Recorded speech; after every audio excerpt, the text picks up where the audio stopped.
Good morning or good afternoon, depending on where you're dialing from. My name is Patrick Singa. I'm a medical doctor. When I graduated more than a decade ago, I was what people would call a dreamer. Although the government of Rwanda gave me an appointment to work from an urban hospital, I decided to go rural, very rural, because that's where I thought the need was, and I was looking forward to creating a change to revolutionizing healthcare. I did so for a couple of weeks, but later on I became frustrated. I became frustrated because my patient was struggling with accessibility to healthcare, in the sense that a lot of them were getting to me very late in the development of their disease. They would have been exposed to so many medications, they would have been exposed to so many antibiotics, some of them very high-grade antibiotics, when actually maybe the patient was just suffering from a viral infection. My patient was suffering from issues to do with affordability of care, because quite a big number of them could not afford care. So I became frustrated. So I decided to leave that setting and go around the world to try and make that change that I couldn't do in my own country. I failed again. So when I came back, this opportunity came to me. This company called Babylon Health were trying to set up here in Rwanda after 2 years or so of operations in the UK. Now, the promise was great. How do you give affordable and accessible healthcare to the population? By using this very simple technology, which is the mobile phone, which is already available in most of the households in Rwanda. How do you use this small device, which, by the way, is becoming smarter and smarter, to provide healthcare to the many that are out there, by putting them in touch with the very few doctors that are available? The promise was great, so I was very tempted, and I joined in my quality as the medical director. The question was, the model as tried in the UK consisted of a smartphone application powered by artificial intelligence, which will allow a patient that is calling from home to self-triage using AI and get an appointment with a GP via a video call, and the GP is sitting home. The question was, what does that mean in a setting like Rwanda, in a country that is less privileged in terms of economy and financials? So we had to really rethink the model. We decided to do a couple of things. One was really look at the technology that we're going to deploy. We chose,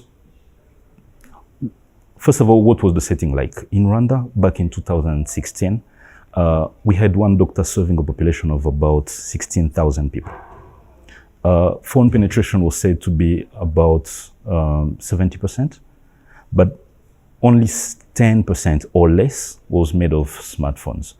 So if we had deployed the model as it was known in the UK, it would have addressed the issues to do with less than 10% of the population.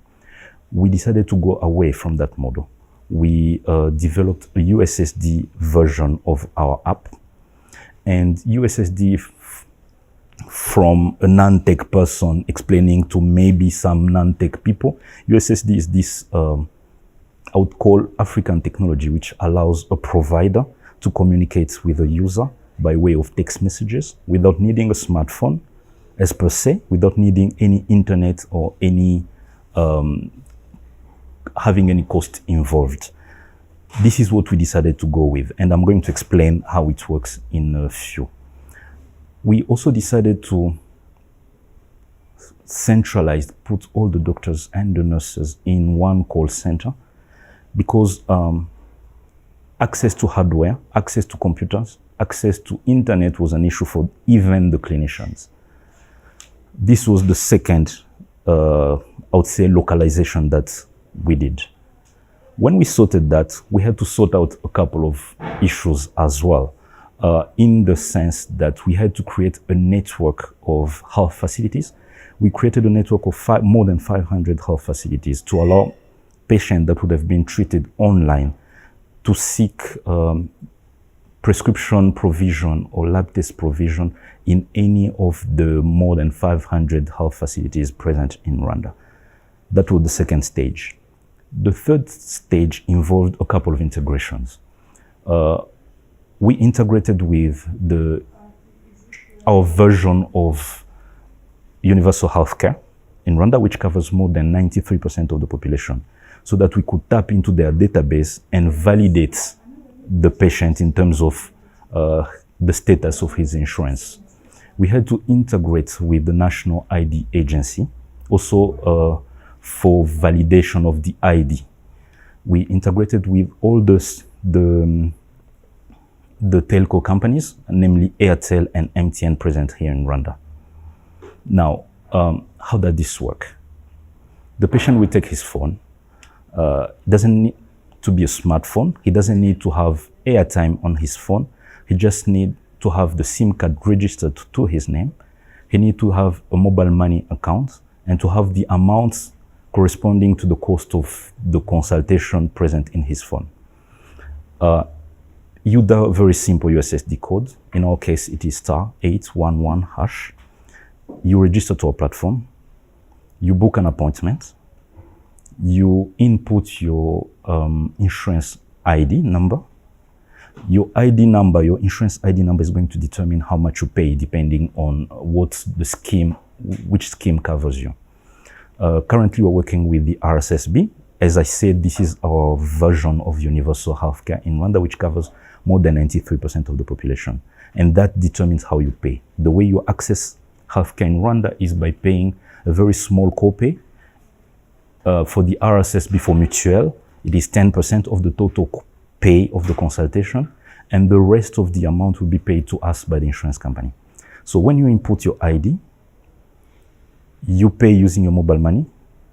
You get your appointment confirmed by a way of SMS. It's a very detailed SMS in the sense that it tells you which clinician you'll be talking to and in how many minutes. When the time of the appointment happens, you don't need to call us. We call you. Your first interaction with our triage nurses.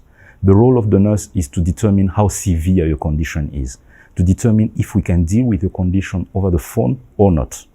If we cannot deal with your condition, we refer you within the healthcare system to one of the 500 and so health facilities that we are in partnership with. If we can deal with your condition, then we are going to book an appointment on your behalf with our in-house GPs here in Rwanda. So we are using nurses and GPs for now, because we are mainly providing primary healthcare. When you have your consultation with the GP will take notes into the electronic medical record, and he can decide one of the 4 actions possible. He can close your consultation with just a medical advice, which we are actually encouraging them to do more and more. As you know, in the world, there's an issue of overprescription of medication. They can decide to prescribe medication, request lab tests, or refer you. Now, how do we do that? From a patient perspective, the patient is going to receive a short message, an SMS. It's not a readable SMS, something like paracetamol or ibuprofen. It is a code, a 14-digit code that the patient is going to take to his next point of care. The next point of care might be a pharmacy, a health center, a public health center, a district hospital, or a private clinic. They're going to put the code into our platform that we provided them with, and then the prescription is going to pop up. The patient will receive medication, the patient will be received if it is a referral, or the patient will have transmitted his lab requests. This is how it works from the patient perspective. And obviously, as a doctor, I want to make sure that I provide quality healthcare to my patient. And the way we do it is by using this flexibility that the digital healthcare platform provides us with, in the sense that, first of all, we are keeping a electronic medical record for each one of our patients. Secondly, we record all the consultations, all the conversation between clinicians and patients, and we can play them back on a monthly basis, at least a representative sample of them, and audit them in terms of quality, so that we can assess the performance of our clinicians and actually incentivize them for quality, which is what we've been doing. So this is the patient flow and how the product works. And we've been doing it since 2016. And we've made quite a few achievements. Since inception, we've managed to register more than 2 million people to our platform.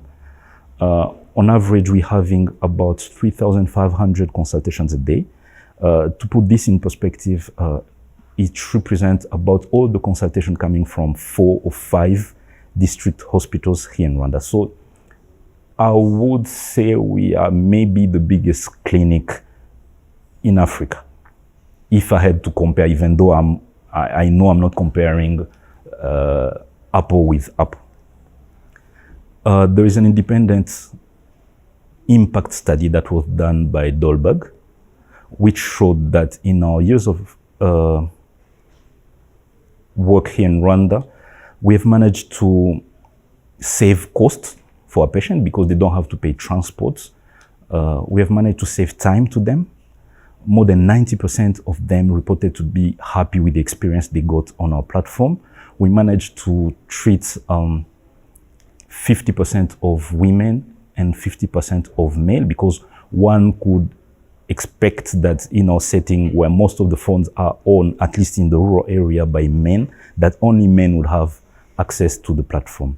We actually, something interesting, the impact study showed that more than 80% of our callers were calling us from the countryside, which is interesting because people would assume that only the elites would have access to our platform. Now we are happy that we've entered just recently in a long-term partnership with the government of Rwanda. We have just signed a 10-year contract to provide a digital first model here in Rwanda. In a nutshell, this is what we've been doing. It has not been easy all the way, but I think we have succeeded in what we've been trying to do. And a couple of reasons that I could mention that were factors to our success. I think we very quickly realized that we could not just copy and paste what was happening in, let's say, the UK and copy it in Rwanda. That would not work. So localization, customization of the platform, of the product was very important right from the beginning. Secondly, we decided to start with primary healthcare, because primary healthcare, that's where the needs are. And if you can solve issues at the community level, if you can sort things very quickly in the process of development of the condition, you're actually helping the healthcare system save money. I think one other factor to our success was that we decided not to do things in a siloed way. We decided to very much integrate with the local healthcare system. We are very integrated with them.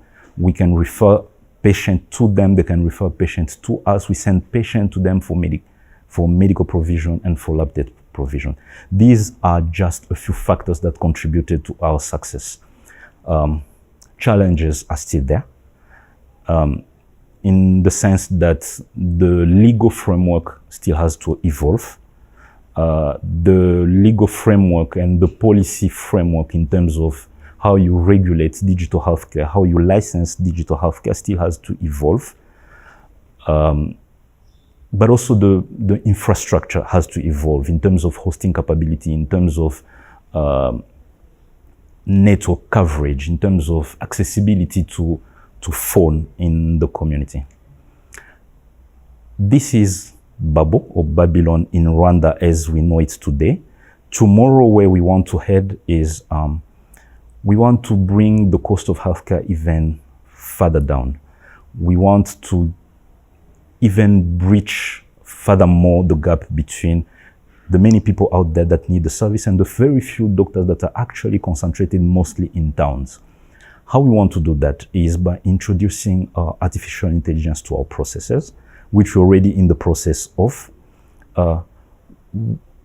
The aim for that is to give the benefit of AI to even people who don't own a smartphone. How would you do that? You would, for instance, deploy this in our call center for use by the nurse doing triage on behalf of a patient that is using a feature phone. The nurse would read the script on behalf of the patient. This is one of the benefits we are looking forward to.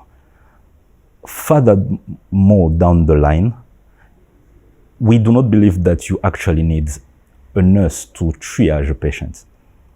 What if this AI, when it has been proven to be efficient and it has proven to be providing quality healthcare, what if you can put it in the hand of non-clinical staff for them to be able to provide triage? That is a huge benefit, and by doing that, you can further decrease the cost of consultation. Now, I'm still a dreamer today in 2020, and I'm already seeing this model, this AI being deployed in public health facilities to help them with their triaging processes. I know most of the African public health facilities are still struggling with human resources availability, with the cost of training, with the long queues of patients. What if they could just have some sort of community health worker triaging within the health facility with the help of AI? Even further down the line, I really see this AI being deployed in the hand of, let's say, community health workers. Why not? To have them triaging and treating the very small and limited packages that they are being provided with the different ministries of health. Because I'm still a dreamer, I also see this being deployed eventually in the hand of everybody. Because at some point, everyone will have a smartphone. Everyone will be able to self-triage. Everyone will be able to treat a couple of conditions that don't need the patient to actually drive or walk toward a health facility. Why would you go to a health facility so that they tell you if you are sick or not sick, if you need to seek care at a nurse's level, at a GP level, or a specialist level? You can do that on an app from the convenience of your home. This is where I see us going. The journey is still long, but I think the future is bright. This is what we are doing. This is where we are heading. And this is what I had to share with you today. I'm really looking forward to the discussions ahead. Thank you very much.